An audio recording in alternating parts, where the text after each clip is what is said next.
শীতবস্ত্র বিতরণ এখনো সময়ের কারণে 2-3টা জেলা দিয়ে গেছে, বাকিগুলা আমরা অনুষ্ঠান শেষে সবাই।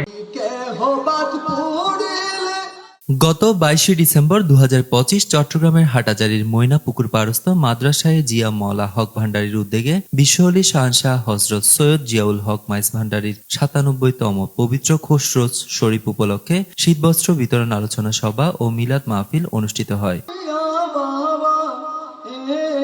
মাদ্রাসায়ে জিয়া হক ভান্ডারী পরিচালনা পরিষদের ব্যবস্থাপনায় জিয়া মওলা বিশ্ব ভান্ডার লাইব্রেরি আর সেখানে জিয়া মওলা হক ভান্ডারী তরুণ ও যুব পরিষদের সহযোগিতায় মাদ্রাসায়ে জিয়া মওলা হক ভান্ডারী সভাপতি জনাব মোহাম্মদ হেলাল উদ্দিনের সভাপতিত্বে মোহাম্মদ জাহেদুল ইসলাম চৌধুরীর সঞ্চালনায় অনুষ্ঠানে উদ্বোধক হিসেবে উপস্থিত ছিলেন হাটাজারী উপজেলার বিএনপির আহ্বায়ক আলহাজ নূর মোহাম্মদ। প্রধান অতিথি হিসেবে উপস্থিত ছিলেন বিএনপির চট্টগ্রাম বিভাগের সহ সাংগঠনিক সম্পাদক ব্যারিস্টার মীর হেলাল। বিশেষ মেহমান আলহাজ ওসমান গনি, প্রধান বক্তা প্রফেসর ডক্টর মোহাম্মদ জাফর উল্লাহ, বিশেষ বক্তা মাওলানা মোহাম্মদ আফসার উদ্দিন মজিদি কাদেরি। বিশেষ অতিথিদের মধ্যে উপস্থিত ছিলেন মা ও শিশু হসপিটালের প্রেসিডেন্ট সৈয়দ মোহাম্মদ মোর্শেদ হোসেন, অধ্যক্ষ জনাব মোহাম্মদ নঈম উদ্দিন হাসান তুবরিজি, চারঘা টিভি চেয়ারম্যান আলহাজ মোহাম্মদ আক্তার উদ্দিন রানা। এছাড়া উপস্থিত ছিলেন চারঘা টিভির ভাইস চেয়ারম্যান জিয়া মাহবুব হোসেন সহ আরো অনেকেই।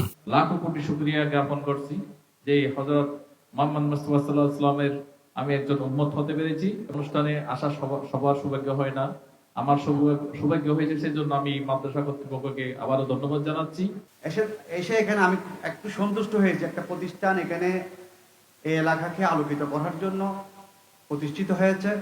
সমাজকে আরো সুন্দর করব, আলোকিত করব। আলোকিত মানুষ করতে হলে তো আমাকে প্রথম গোড়া ঠিক করতে হবে। এখানে এই উপমহাদেশে আল্লাহর ওলিরাই দিন ইসলাম আনছে এবং আমরা আপনারা যারা আছেন আমরা পেয়েছি। শিক্ষাবিদ, রাজনীতিবিদ, হাটহাজারী উপজেলা বিএনপির সম্মানিত আহ্বায়ক জনাব আলহাজ নূর মোহাম্মদ ভাই, আমাকে যা দেখাইছেন, যা দিয়েছেন, যা পেয়েছি, এরপর আমি 2-4টি কথা বলবো সংক্ষেপে। আর মাদ্রাসার সার্বিক বিষয় সম্পর্কে আমার সেক্রেটারি সাহেব বলেছেন, তো এরপর আমি আর নতুন করে কিছু বলবো না, এটার উপরে থাকবে। তো প্রথম কথা হচ্ছে আমি এখানে কিভাবে এলাম। আমি আসলাম এখানে, যেটা রুহানিয়তের কথা বলছি সে বিষয়ে আমাদের শাহ সুফি জিয়াউল হক মাইজ ভান্ডারী ওনার যে প্রতিষ্ঠান, আমি মনে করি এই প্রতিষ্ঠান ওনার সভ্যতের কারণে, পাশাপাশি ওনার যে অত্যন্ত আপন, ওনার মনের মণিকোটায় যিনি স্থান করে দিয়েছেন, আজকে কিছুক্ষণ আগে যার সাথে আমাদের দেখা হয়েছে, দিনে দিনে আলোকিত না হয়ে পারে না। পবিত্র কোরআন তেলাওয়াতের মাধ্যমে অনুষ্ঠানের শুভ সূচনা করা হয় এবং একে একে প্রধান অতিথি, বক্তা এবং বিশেষ অতিথিরা তাদের বক্তব্য প্রদান করেন। সেমিনারের সর্বপ্রথম আমি পবিত্র কোরআন